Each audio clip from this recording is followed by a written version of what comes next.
ఒకసారి చంద్రబాబును ఈసారి హెచ్చరిస్తున్నామని కూడా చెప్తా ఉన్నాం. ఈసారి కోరడం లేదు, హెచ్చరిస్తున్నామని కూడా చెప్తా ఉన్నాం. ఇదే మాదిరిగా జరుగుతా పోతా ఉంటే మాత్రం ఎవరైనా కూడా ఊరుకునే కార్యక్రమం జరగదు.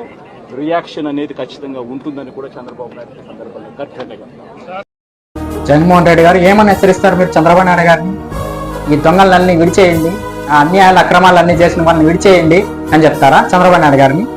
మీ అరాచకం అంతా, మీ అరాచకం పాలు 5 ఏళ్ళు చూసి జనాలంతా విసిగిపోయి 2024లో మీకు 11 సీట్లు ఇచ్చారు. ఇకనైనా మారండి, జనాలు బుద్ధి చెప్పారు కదా. 2024లో 11 సీట్లు ఇచ్చారు కదా వైఎస్ఆర్సీపీ పార్టీకి.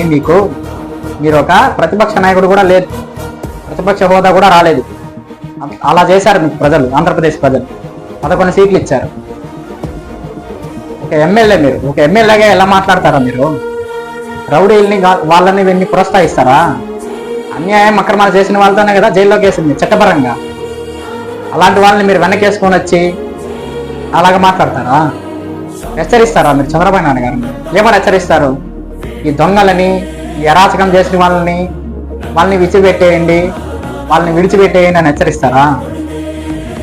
వీళ్ళనే కాదు, ఆయన్నే పిన్నెలు గారినే కాదు, ఇంకా చాలా మంది ఉన్నారు అలా చేసిన వాళ్ళు. అక్రమాలు అన్యాయాలు చేసిన వాళ్ళు ఇంకా చాలా మంది ఉన్నారు. ముందు పోతారు, వాళ్ళు కూడా పోతారు.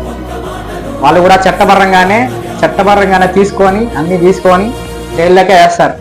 ఎవరెవరైతే మీ పాలనలో అన్యాయాలు అక్రమాలు దౌర్జన్యాలు అన్నీ చేశారో వాళ్ళందరూ త్వరలోనే పోతారు. అందరూ పోతారు.